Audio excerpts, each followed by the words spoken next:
कहानी की शुरुआत होती है यंग करेज के साथ, जो कि अपने असली मम्मी पापा के साथ खेल रहा होता है। खेलते खेलते वो किसी एक गेट में जाके फंस जाता है। उसके बाद उसके मम्मी पापा उसे एक वेट के पास लेके जाते हैं। वेट उसको उस गेट से तो छुड़वा देता है, लेकिन वो उसको एक कमरे में बंद करके उसके मम्मी पापा को अगवा कर लेता है। उस बूढ़ो साइंटिस्ट का प्लान होता है कि धरती के जानवरों को स्पेस के किसी प्लेनेट में भेजकर उन्हें सुपर एनिमल बनाना। वो करेज के मम्मी पापा को रॉकेट में ठूस ही रहा होता है कि उतने में छोटा करेज आता है अपनी मम्मी पापा को बचाने, लेकिन करेज महज एक बच्चा ही होता है, तो वो ज्यादा कुछ नहीं कर पाता और अपनी जान बचाने के लिए एक टनल में जाके कूद जाता है। टनल के उस पार वो एक कचरे के डिब्बे में जाके गिर जाता है, जहाँ से वो देखता है कि वो सेम रॉकेट जिसमें उसके मम्मी पापा थे वो टेक ऑफ ले चुका है। अब शायद छोटे करेज को पता चल चुका था कि वो अपने मम्मी पापा को अब दोबारा कभी नहीं देखेगा। अब एक छोटा सा कुकुर का पिल्ला पूरा अकेला हो चुका था। वो उस जगह भूखा प्यासा अकेला ही रह रहा था। उसके कुछ दिनों बाद उसे म्यूरियल मिलती है, जिसे करेज पे दया आ जाती है और वो करेज को गोद ले लेती है। इतने सुनसान और खतरनाक जगह पे एक छोटे से पिल्ले का अकेला रहना सच में काफी बहादुरी की बात थी, और इसी के कारण म्यूरियल ने उस पिल्ले का नाम करेज रख दिया। इस कार्यक्रम को रोककर हम आपके लिए लाए हैं Courage the Cowardly Dog show. Courage the Cowardly Dog के 4 सीजन और 52 एपिसोड्स थे, लेकिन इंडिया में इनके आधे एपिसोड भी नहीं दिखाए गए, जिसकी वजह से तुम लोगों को शायद इसकी पूरी स्टोरी नहीं पता होगी। तो अपनी बचपन की यादें ताजा करने के लिए रेडी हो जाओ, आराम से बैठ जाओ, हो सके तो कुछ खाने के लिए ले आओ। करेज के पूरी लाइफ की कहानी जानने से पहले हम इस शो के कुछ इंपोर्टेंट कैरेक्टर्स के बारे में जान लेते हैं। करेज, जो कि सिर्फ नाम का ही करेज है, असल में काफी डरपोक किस्म का कुत्ता है, लेकिन ये अपने मालिकों पे आई मुसीबत से लड़ने के लिए किसी भी हद तक जा सकता है। ये अपने मालिक म्यूरियल और यूस्टस की देखभाल करता है। म्यूरियल की बात करें तो वो काफी शांत स्वभाव की एक ओल्ड लेडी है, घर को संभालना, खाना बनाना और करेज का साथ देती है। यूस्टस एक बूढ़ा, खड़ूस और चिड़चिड़ा किसान है, जो कि हमेशा करेज को डराना या फिर उसे नीचा दिखाने के लिए बेवकूफ ना समझ डॉगी बोलता रहता है। ना समझ डॉगी, तुमने मुझे कार्टून बना दिया। इसके अलावा इस घर का एक चौथा सदस्य भी है, दी कंप्यूटर, और ये कोई मामूली कंप्यूटर नहीं है, ये वर्ल्ड का फर्स्ट एआई कंप्यूटर है। इस कंप्यूटर की खुद की एक पर्सनैलिटी भी है, और जब भी करेज मुसीबत में पड़ता है तब यही कंप्यूटर करेज को सलाह देकर उस मुसीबत से निकालने में मदद भी करता है। एक पागल छुरी मारने दौड़े तो डरते हो। अब आते हैं इस शो के कुछ आइकॉनिक विलन्स के ऊपर। पहले आता है कैट्स, जो कि एक बिल्ला है और करेज का जानी दुश्मन भी है। ये करेज का काम तमाम करने के लिए हर बार अलग अलग रूप में आता है। उसके बाद आता है क्वैक द डक। ये एक चालाक बतख है, जो कि एक्चुअल में एक चोर होता है। इस बतख का सिर्फ एक ही काम है, कीमती सामान की चोरी करना, और हाँ, अब तक इसे 12 मुल्कों की पुलिस भी नहीं पकड़ पाई है। उसके बाद आता है one of the most creepiest character, the Fred. इस बंदे का थोपड़ा और इसकी स्माइल देखो, मतलब इस स्माइल को देखकर अभी के टाइम में भी अच्छे से अच्छा बंदा अनकंफर्टेबल हो जाएगा। और इस शो को हम बचपन में देखा करते थे। इस बंदे को एक बहुत ही बुरी लत थी, नहीं वैसी लत नहीं, इस बंदे को बाल काटने की लत थी। जब भी एक करेज को देखता वो उसको पकड़ के हमेशा टकला कर देता। बहुत ही सुंदर, मैंने सोचा दिखाई दूं थोड़ी शैतानी। अब फाइनली आते हैं इसकी स्टोरी पर। करेज, म्यूरियल और यूस्टस एक तेज तूफान के बीच में एक होटल में रुकते हैं, द कैट्स मॉडल होटल। वहाँ रिसेप्शन में उन्हें कैट्स मिलता है, जो उन्हें बोलता है कि यहाँ पे डॉग्स अलाउड नहीं है, तो इसको बाहर बांध के आओ। यूस्टस, जिसे करेज पसंद नहीं था, वो इस मौके का पूरा फायदा उठाता है और वो करेज को बाहर एक खंबे में जाके बांध आता है। हालांकि म्यूरियल उसे सांत्वना और कंबल देती है और बोलती है कि बस एक ही रात की बात है। करेज को बाहर बांध के दोनों बस सोने की तैयारी कर ही रहे होते हैं। मेरे बच्चों, डिनर पहुंच गया है।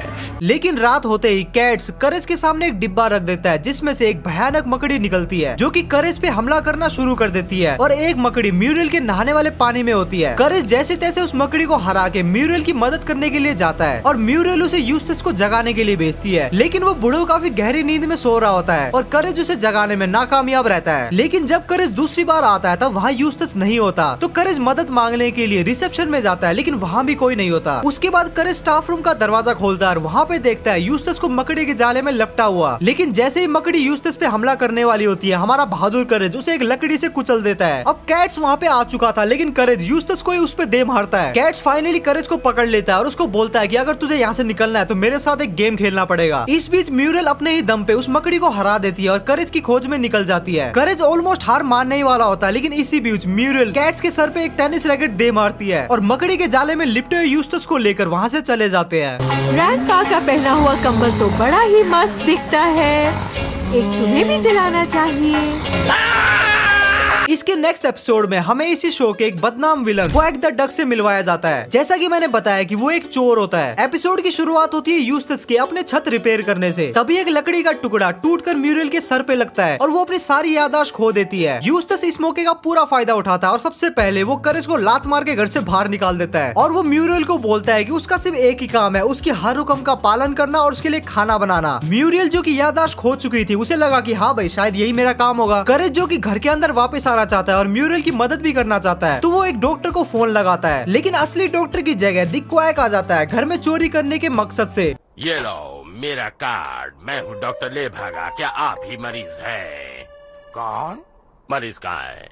घर पहुंचते ही सबसे पहले वो यूस्टस को एक बड़े से हथौड़े से बेहोश कर देता है। उसके बाद म्यूरियल से वो पूछताछ करता है कि घर का सारा कीमती सामान किधर है। लेकिन म्यूरियल की याददाश्त तो जा चुकी थी, तो उसे कुछ भी पता नहीं होता और करेज ये सब देख रहा होता है। तो वो खिड़की के जरिए कंप्यूटर के पास पहुंचता है और पुलिस को बुलाता है। उतने में वो बतख म्यूरियल को एक बार हथौड़े से मारता है, जिसकी वजह से म्यूरियल की याददाश्त वापस आ जाती है। लेकिन वो बंधी हुई थी तो वो तुरंत कुछ नहीं कर पाती। करेज उसे रोकने की ट्राई तो करता है, लेकिन क्वैक उसे पकड़ लेता है और वो उसी हथौड़े से उसे मारने ही जा रहा होता है। तभी टाइम पे पुलिस आ पहुंचती है और वो क्वैक को गिरफ्तार करके ले जाती है। और जब पुलिस तलाशी लेती है तो वो यूस्टस को एक अलमारी में बंद मिलता है। और हाँ, इस बार यूस्टस की याददाश्त जा चुकी थी। करेज भी सोचता है कि जैसे को तैसा, तो वो यूस्टस को वहीं बंद छोड़ देता है। एपिसोड के एंड में क्वैक पुलिस की गाड़ी से भाग जाता है और वो बोलता है कि ये हमारी आखिरी मुलाकात नहीं थी। इसके नेक्स्ट एपिसोड में हमें मिलवाया जाता है म्यूरियल के डरावने भांजे फ्रेड से। फ्रेड की पहली झलक को ही देख के करेज पूरा कांप उठता है और वो पूरा घबराया हुआ होता है। मतलब ऐसे थोपड़े से कोई क्यों ना डरे। जब करेज और फ्रेड एक साथ बैठते हैं तब करेज की नजर पड़ती है फ्रेड की कलाई में बंधे हुए एक बैंड पर, जहाँ पे एक नंबर और होम ऑफ फ्रीकी बार्बर्स लिखा हुआ था। मतलब ये बंदा सीधा पागल खाने से छूट के आया है। और ये बात करेज म्यूरियल को बताने की कोशिश करता है, लेकिन म्यूरियल कुछ नहीं समझ पाती और वो उसे बोलती है कि फ्रेड को बाथरूम दिखा दो। यूस्टस उसे समझा रहा होता है कि ये बाथरूम की कुंडी खराब हो गई है, तो अगर एक बार ये लॉक हो गई तो बड़ी मुश्किल से ही खुलता है। म्यूरियल को अचानक से याद आता है कि वो फ्रेड को तौलिया देना तो भूल ही गई है, तो ये यूस्टस को कहती है फ्रेड को तौलिया देने को। लेकिन यूस्टस तो एक कामचोर बुढ़ा हुआ है, तो ये वो काम करेज को पकड़ा देता है और करेज को उसी बाथरूम में फेंक देता है और उसकी कुंडी भी लॉक हो जाती है। अब एक ही बाथरूम में करेज जैसा एक डरपोक और बेचारा जानवर और ये सन की आदमी बंद था। तो होना क्या था, उसने करेज की गुद्दी पकड़ी और उसको गंजा करना शुरू कर दिया।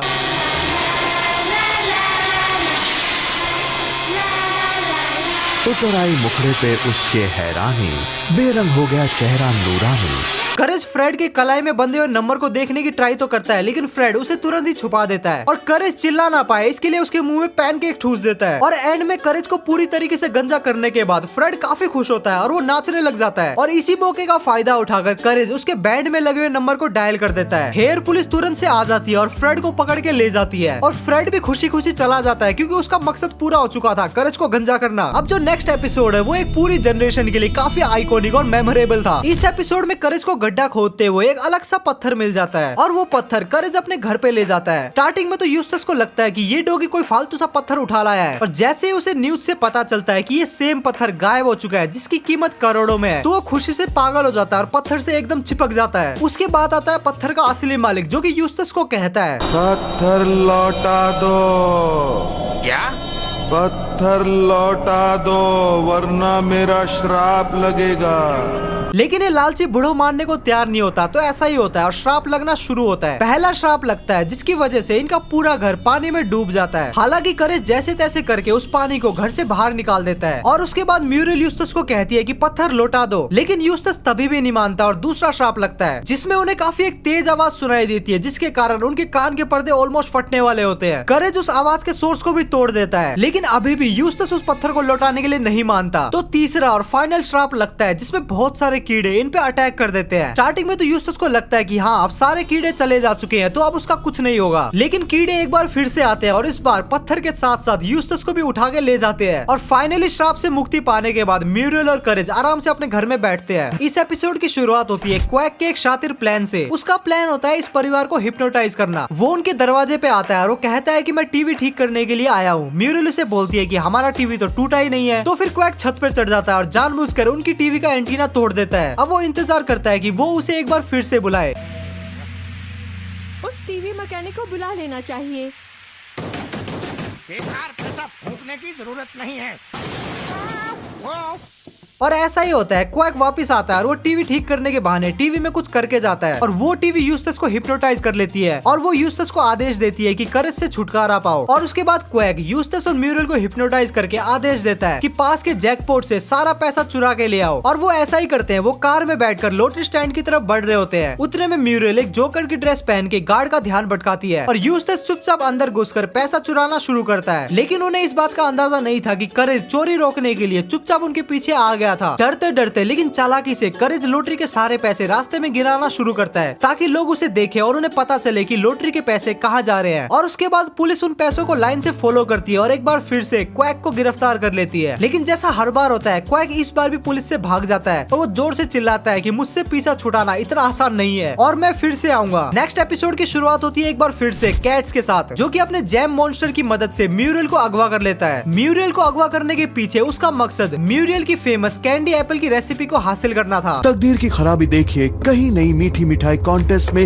हर साल मुझे दूसरा नंबर ही मिलता है। कैट्स उसे धमकाता है कि अगर रेसिपी नहीं दी तो तुझे टपका दिया जाएगा, लेकिन म्यूरल उसे रेसिपी नहीं बताती और इसी बीच यूस्टस घर वापस आता है और वो म्यूरल को घर में नहीं देखता, लेकिन उसे जैम मॉन्स्टर के थ्रू छोड़े हुए जैम के टुकड़े जरूर दिखते हैं, जिसे फॉलो करते करते वो कैट्स के अड्डे की तरफ पहुंच रहा था। और उधर करेज को भी बबल गम की रस्सियों की मदद से बांध के रखा था, लेकिन करेज उन रस्सियों को चबा देता है और एक बड़ा सा बबल गम फुलाता है और उसी की मदद से उड़कर वो सीधा कैट्स के ऊपर आके गिरता है, जिससे वो म्यूरल को तो बचा लेता है, लेकिन वो कैट्स के साथ साथ सीढ़ियों से नीचे गिर जाता है। और जैसा कि हमेशा होता है, कैट्स उसे एक और गेम के लिए चैलेंज करता है और इस बार ये गेम था स्टीयरिंग कॉन्टेस्ट। करेज का पूरा ध्यान बस घूरने में लगा हुआ था और उतने में यूस्टस आ पहुंचता है, जो कि जैम मॉन्स्टर को डरा के भगा देता है। बुढ़ो ने जिंदगी में पहली बार कुछ अच्छा काम किया है, लेकिन यूस्टस की उस आवाज से करेज भी डर जाता है और वो ये चैलेंज हार जाता है। और हारने की सजा के तौर में कैट्स उसे गम ड्रॉप बनाने की मशीन में फेंक देता है और अब करेज पूरी तरीके से कैंडी बन जाता है। उस तरफ यूस्टस, जो कि ज्यादा कुछ नहीं करता, इस बार वो म्यूरल को बचाने के लिए कैट्स से भिड़ जाता है। हालांकि कैट्स यूस्टस पे भारी पड़ रहा होता है और उतने में अपना हीरो करेज लुढ़कता लुढ़कता वापस आता है, कैट को एक मशीन में फेंक देता है और इस तरह करेज यूस्टस और म्यूरल को बचा लेता है और कैट्स अब एक टॉफी बन चुका था। और म्यूरल उसे बताती है कि उसकी रेसिपी का सीक्रेट इंग्रेडिएंट विनेगर है। और इस एपिसोड का एंड होता है नोवेयर स्वीट स्टफ कॉन्टेस्ट में, जहाँ एक और बार म्यूरल फर्स्ट आती है और कैट्स सेकंड। नेक्स्ट एपिसोड की शुरुआत होती है ग्रोथ इंडस्ट्रीज नाम की एक कंपनी से, जो कि बालों के एक खास type AB XYZ blood group वाले लोगों के पीछे पड़ी हुई होती है, क्योंकि उनकी बाल उगाने वाली दवाई इन्हीं लोगों पे सबसे अच्छा असर करती है। और जैसा कि हर बार होता है, म्यूरल ही इस बार शिकार बनती है। कंपनी डॉक्टर से पूछती है कि क्या उनके पास AB XYZ ये ब्लड ग्रुप वाले लोग हैं, क्योंकि उनके टेस्ट सब्जेक्ट खत्म हो रहे हैं। डॉक्टर पहले तो मना करता है, लेकिन थोड़ी सी रिश्वत मिलने के बाद वो उन्हें म्यूरल के बारे में बताता है। ग्रोथ इंडस्ट्रीज वाले लोग सीधा फार्म हाउस पे पहुंचते हैं और वो म्यूरल को किडनैप करके अपने साथ ले जाते हैं। करेज को ये सब काफी अजीब लगता है, तो वो तुरंत डॉक्टर को कॉल करता है, जहाँ उसे पता चलता है कि डॉक्टर ने म्यूरल की जानकारी उनको दी थी। करेज क्लिनिक जाके म्यूरल की फाइल देखता है, तो उसे पता चलता है कि म्यूरल को क्यों उठाया गया है।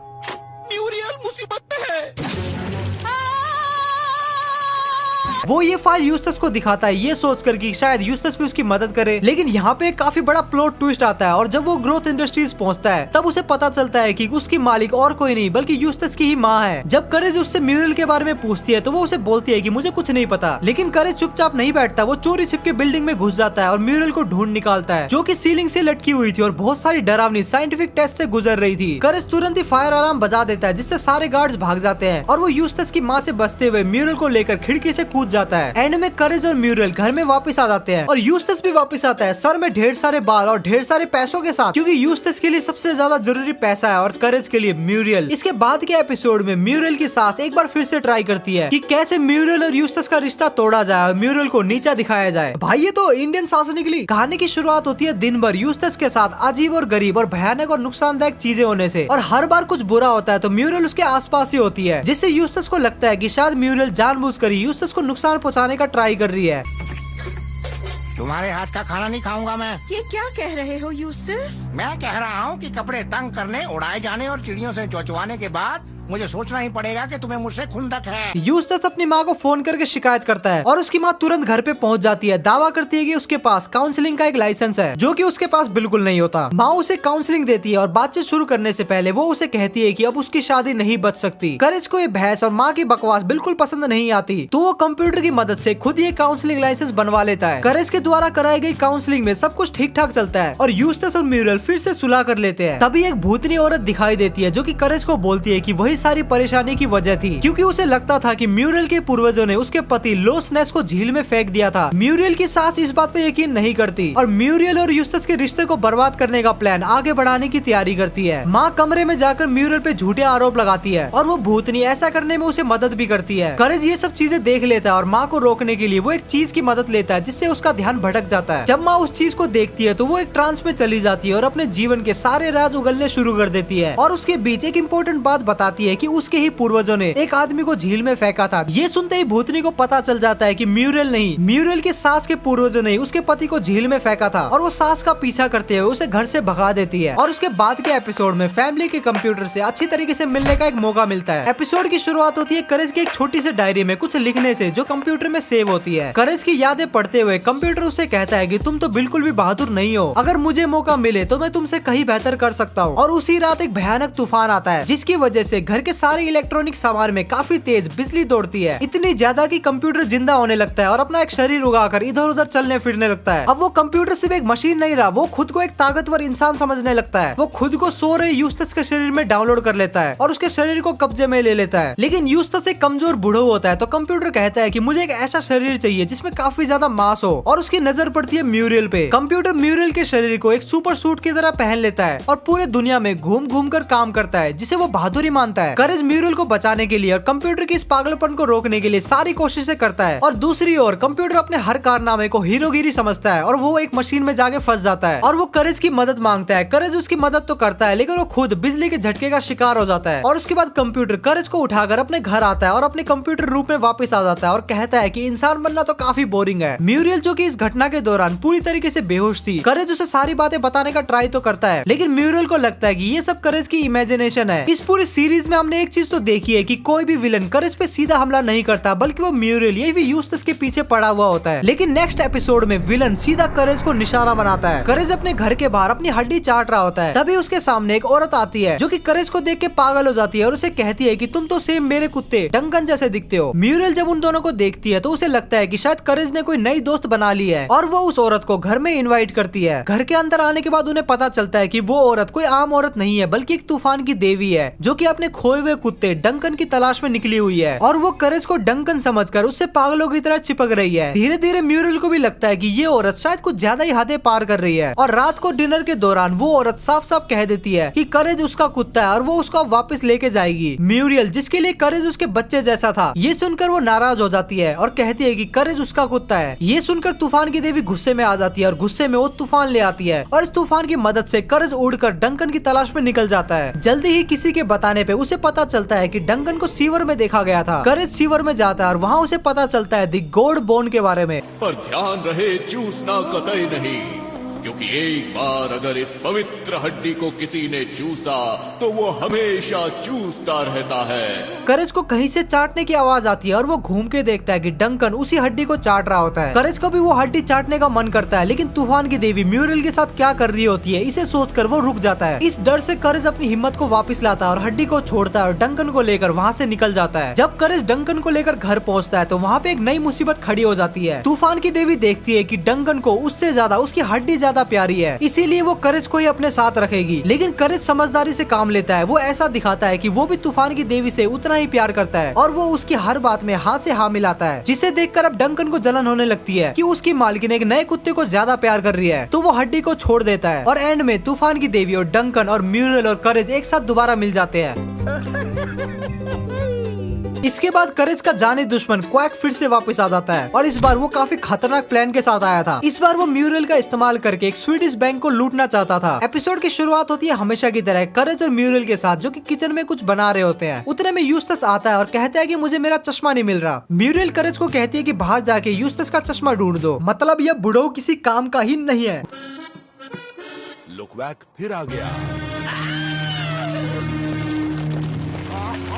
क्या मेरी गर्दन ही तोड़ डालोगे तुम। वहाँ पे क्वैक आता है और करेज उसे देखकर अपने मालिकों को बताने की कोशिश करता है कि कुछ तो गड़बड़ है, लेकिन वो दोनों करेज को सीरियसली नहीं लेते। क्वैक चुपके से म्यूरियल की रेसिपी बुक में रेयर स्वीडिश सिरका मिला देता है। अब म्यूरियल परेशान हो जाती है कि उसके पास तो ये रेयर सिरका है ही नहीं। तभी क्वैक खुद को एक होटेल कंपनी का वर्कर बताता है और उसे स्वीडन ले जाने की बात करता है वो सिरका लाने के लिए। भोली सी म्यूरियल उसकी उस बातों में आ जाती है और वो मान जाती है। क्वैक म्यूरियल को एक बंजी रोप की मदद से अपने होटियर बलून के नीचे बांध देता है। हालांकि म्यूरियल को ये सब ठीक नहीं लग रहा होता है और तभी क्वैक अपना असली प्लान रिवील करता है, एक बड़े से स्वीडिश बैंक को लूटना। म्यूरियल को वो गुल्लक के पास ले जाता है और उसे कहता है कि वो सिरका उस हरे पत्ते के नीचे है। अब म्यूरियल को पता नहीं था कि एक्चुअल में वो हरे पत्ते नहीं बल्कि उस देश की करेंसी है और वो एक एक करके उन सारे नोटों को उस बलून में भर देती है। उसके बाद क्वैक म्यूरियल को वहाँ से धक्का दे देता है। हालांकि हमारा बहादुर करेज खुद को गुलेल से फेंक कर म्यूरियल को बचा लेता है और वो लोग एक दुकान में जाके गिरते हैं जहाँ पे बेची जा रही थी स्वीडिश सिरका और वो उसे लेकर घर वापस आ जाते हैं और क्वैक को पुलिस पकड़ लेती है। इस एपिसोड में ना सिर्फ यूस्टस की तबीयत खराब होती है बल्कि कंप्यूटर भी बीमार हो जाता है। एपिसोड की शुरुआत होती है म्यूरियल के साथ जो कि यूस्टस के लिए कुछ टेस्टी बनाने की कोशिश करती है ताकि यूस्टस को अच्छा लगे, लेकिन यूस्टस को कोई भी खाना पसंद नहीं आता क्योंकि उसमें सिरका मिला हुआ होता है। तो म्यूरियल और करेज ऑनलाइन एक नई रेसिपी खोजने में लग जाते हैं। उन्हें रेसिपी मिल जाती है लेकिन वो रेसिपी डाउनलोड होने में काफी टाइम ले रही थी। तो म्यूरियल थोड़ी देर के लिए नीचे चली जाती है और जब वो वापस कमरे में आती है तो वो कंप्यूटर को देखती है और कंप्यूटर उसे अपने अंदर ही खींच लेता है क्योंकि कंप्यूटर में एक वायरस आ चुका था। करेज भी म्यूरियल को बचाने के लिए कंप्यूटर के अंदर चले जाता है। कंप्यूटर के अंदर उन्हें वो वायरस मिलता है जो कि एक्चुअल में बीमार था। वो उस वायरस को एक खास जिलेटिन देती है जो कि यूस्टस के लिए बनाई गई थी। हालांकि वो यूस्टस को पसंद नहीं आती लेकिन वो वायरस को पसंद आ जाती है क्योंकि उसमें सिरका होता है और वायरस को सिरका पसंद आता है जिसकी वजह से वो ठीक हो जाता है। एपिसोड के एंड में वो कंप्यूटर के बाहर आ जाते हैं। उसके बाद वो यूस्टस के लिए एक सूप बनाते हैं जिसमें भी सिरका होता है। म्यूरियल और करेज यूस्टस से थक चुके थे तो वो खुद के लिए एक छुट्टी बुक करते हैं। वो एक जगह जाते हैं जो कि कैट्स के द्वारा चलाई जाती है जो कि एक पनडुब्बी जैसी होती है, लेकिन जैसे ही वो अंदर जाने वाले होते हैं कैट्स हमेशा की तरह कहता है कि यहाँ पे डॉग्स अलाउड नहीं है, लेकिन करेज खुद को डोल के भेस में बदलकर अंदर घुस जाता है। सबमरीन के अंदर म्यूरियल को चाय की जिम्मेदारी दी जाती है लेकिन जल्दी म्यूरियल को लगता है कि यहाँ पे कुछ गड़बड़ है और करेज इस बात को कंफर्म भी करता है कि डेफिनेटली कुछ गड़बड़ है। तो म्यूरियल कैट्स की पूछताछ करने के लिए जाती है लेकिन कैट्स उसे एक सेल में बंद कर देता है। हालांकि करेज कैट से चाबी छीनकर म्यूरियल को बचा लेता है लेकिन इस भागा दौड़ी में सबमरीन का बैलेंस बिगड़ जाता है और सबमरीन के कंट्रोल टूट जाते हैं और वो गहरे पानी में डूबने लगती है। कैट शायद भाग जाता है लेकिन उसे एक शार्क खा जाती है, लेकिन करेज सबको बचा लेता है खुद को एक गुब्बारे में फुलाकर। वो खुद को गैस से फुला लेता है और डकार के बुलबुले बनाता है जिससे सब लोग पनडुब्बी के फटने से पहले सरफेस पे वापस आ जाते हैं। नेक्स्ट एपिसोड की शुरुआत होती है काफी सारी अनाउंसमेंट के साथ जिसमें से एक अनाउंसमेंट थी शिकार का मौसम शुरू हो चुका है और जो भी सबसे बड़ा हिरन पकड़ेगा उसको कैश प्राइज मिलेगा। ये सुनकर यूस्टस को अपने बड़े भाई की याद आती है जिससे वो जब भी हंटिंग के बारे में पूछता था तो उसका बड़ा भाई हमेशा उसे ये कहता था कि तुम किसी काम के नहीं हो और वो हमेशा ही यूस्टस को यूजलेस कह के पुकारता था जो कि सच भी है। बचपन की उन दुखी यादों से बाहर आकर यूस्टस खुद को साबित करना चाहता था जिसके लिए वो हंटिंग कंपटीशन में पार्टिसिपेट करता है और वो भी एक नॉर्मल गन के साथ नहीं बल्कि एक लेजर गन के साथ। हालांकि वो अपने सारे शॉट मिस कर देता है और आधे से ज्यादा शॉट तो करेज को जाके लगते हैं। जैसे ही हिरन का बाप ये देखता है कि यूस्टस उसके परिवार पे गोली चला रहा है वो खुद ही बंदूक उठाकर अब यूस्टस का शिकार करने के लिए निकल जाता है। करेज यूस्टस को बचाने के लिए एक कम खतरनाक गेम शो करवाता है लेकिन यूस्टस उसमें भी हार जाता है। वो फिर से हिरन पे गोली चलाने की कोशिश करता है लेकिन वो चूक जाता है और उसकी गोली एक भालू के लॉलीपॉप में जाके लगती है। यूस्टस यहाँ पे शाना बनने की कोशिश करता है और वो अपनी टोपी हिरन के सर पे लगा देता है और हिरन के सींग खुद पे लगा देता है ताकि भालू को लगे कि उस पे गोली चलाने वाला एक्चुअल में हिरन है। जैसा कि यूस्टस हिरन के सींग लगा के इधर से उधर दौड़ रहा था तो असली शिकारियों ने उसे हिरन समझ के पकड़ लिया। इसके बाद के episode courage the Cowardly Dog के शो के सिर्फ 2 में से एक 20 मिनट का एपिसोड है। एपिसोड की शुरुआत होती है एक मिस्टीरियस मास्क पहने एक इंसान के करेज के फार्म में आने से। जैसे ही वो फार्म में आता है वो करेज को देखते ही उसे पीटना शुरू कर देता है। वो कहता है कि उसे कुत्तों से सख्त नफरत है।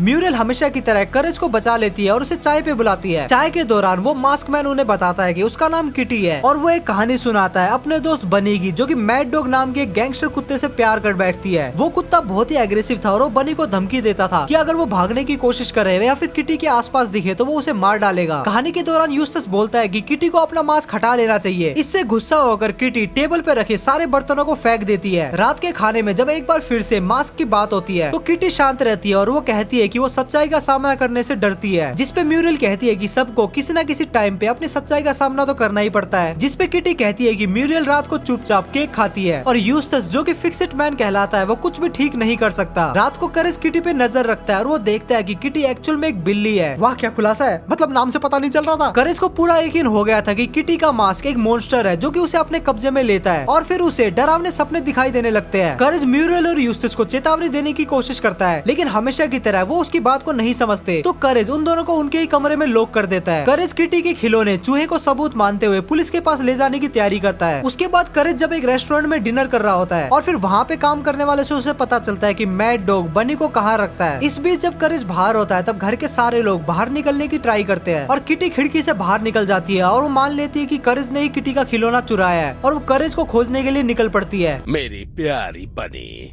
तुम मुझसे नाराज क्यों हो? क्या किटी की याद आ रही है?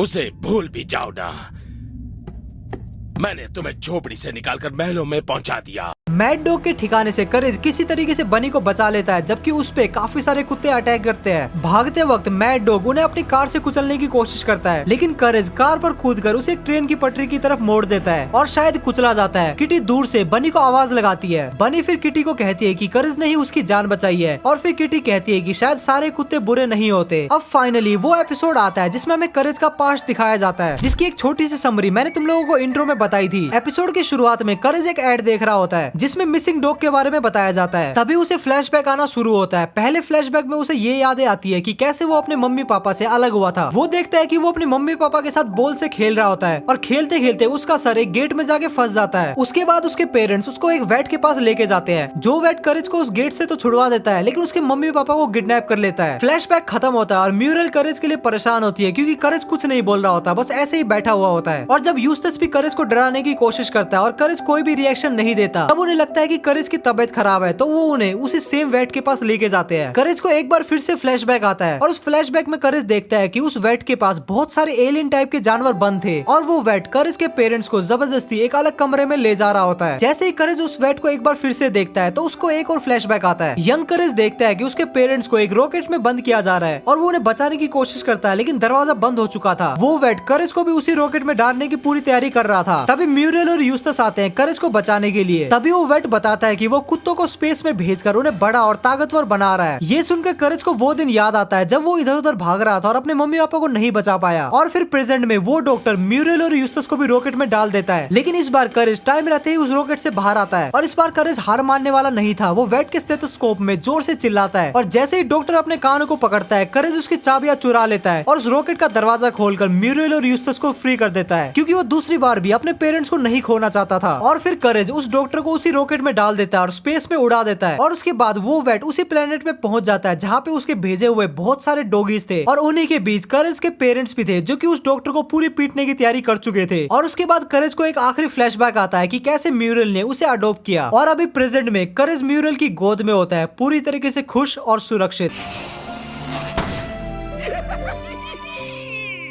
ये तो थी करेज द कावर्डली डॉग की एंटायर स्टोरी। अगर तुम वीडियो यहाँ तक देख रहे हो इसका मतलब तुम्हें वीडियो डेफिनेटली पसंद आ गई है। अगर तो वीडियो पसंद आ गई है तो एक लाइक करके जरूर जाना, क्योंकि इससे मुझे बहुत ज्यादा मोटिवेशन मिलती है। और कमेंट में ये जरूर बता देना कि तुम्हें अगली वीडियो किस पर चाहिए। और अगर ऐसी वीडियो को मिस नहीं करना चाहते तो चैनल को सब्सक्राइब कर देना। मैं मिलता हूँ तुम लोगों से नेक्स्ट वीडियो में, तब तक के लिए बाय।